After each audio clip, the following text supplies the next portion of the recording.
In tonight for Neil Cavuto. Show me the money. That's what taxpayers should be asking tonight. After receiving billions of dollars in emergency aid, the nation's banks say they can't account for how they're spending that money, your money, or they just simply refuse to disclose it. Texas Republican Ron Paul, he joins me now on the phone. Congressman, what do you make of all of this? Well, it looks like it's more of the same old story. The taxpayer coughs up, the money's passed out, and nobody knows what happens to it. But even sometimes we don't even appropriate the money. There's $2 trillion the Fed has issued, and they tell us that it would be counterproductive to tell us where it's going. So we don't have any oversights, and now the banks stiff us. But, just not too long ago, we had a report that we passed out $23 billion in Iraq for rebuilding, and it's totally lost. Nobody can account for it. I don't know how long this can last. It doesn't make any sense at all, and yet we limp along, but nobody should be surprised that we're in financial difficulty when we run our affairs the way we do. Yes, sir, I understand that, but you're a congressman. Don't you guys have the power to enforce some accountability here? You would think so, and I'm on the banking committee. Every year I've been in Congress, I've been on the banking committee. I've always been interested in monetary policy. I'm on the domestic monetary policy subcommittee, but I have no authority whatsoever to look at what the Federal Reserve does, and that of course, is the big culprit. But the question you asked earlier about part of the TARP money, that's money appropriated by Congress, but they rushed it through. There was a panic. There was fear in the land, so there were no restrictions placed on the legislation. And now the congressmen come up late and say, hey, why don't you tell us what you're doing?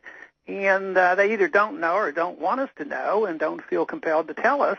But, as bad as that is, the real problem is why are we in the business of taking money from one group and handing it out to another group? We take money from the people who are successful and give it to the people who are unsuccessful. So that's the part. If we'd stop right there, then we wouldn't have to worry about this oversight. We shouldn't even be in the business of propping up and bailing out everybody.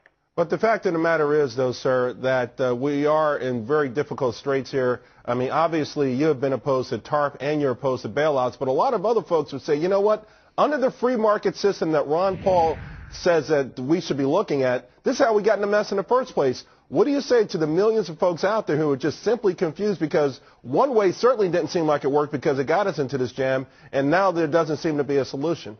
Well, it's completely wrong, and I think that's the key question. If they get away with that argument that the free market caused these problems, we'll never win. We'll never get our freedom back. We'll never get sound money back.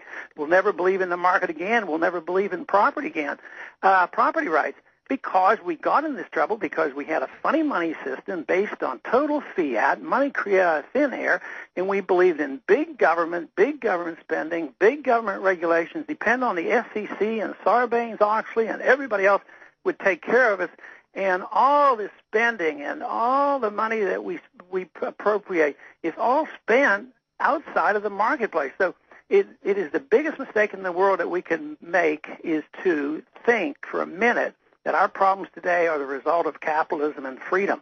They did this in the 30s, and that is really when we got off track. They said that the Depression came, because of free market capitalism and the gold standard. Completely false, and we're still suffering the consequences. And this time around, we're liable to lose everything if we don't wake up and realize it's the lack of freedom and the lack of sound money and lack of oversight of our government and our government agencies, the Federal Reserve and the Treasury. That's where the fault is. Congressman Paul, I have just 20 seconds left. A lot of folks in the regular media, the mainstream media, are just talking about executive perks with this money. Do you worry, though, that there could be something beneath the surface that's more nefarious, that's a ticking time bomb, and that's why they're spending this money and not telling us where it's going? Oh, sure. That's the nature of government. I mean, first they take it illegally, then when it's spent irresponsibly. But do you think that we can gather up all these funds and pass them out and think we're going to be giving this money to angels and wonderful things will come of it?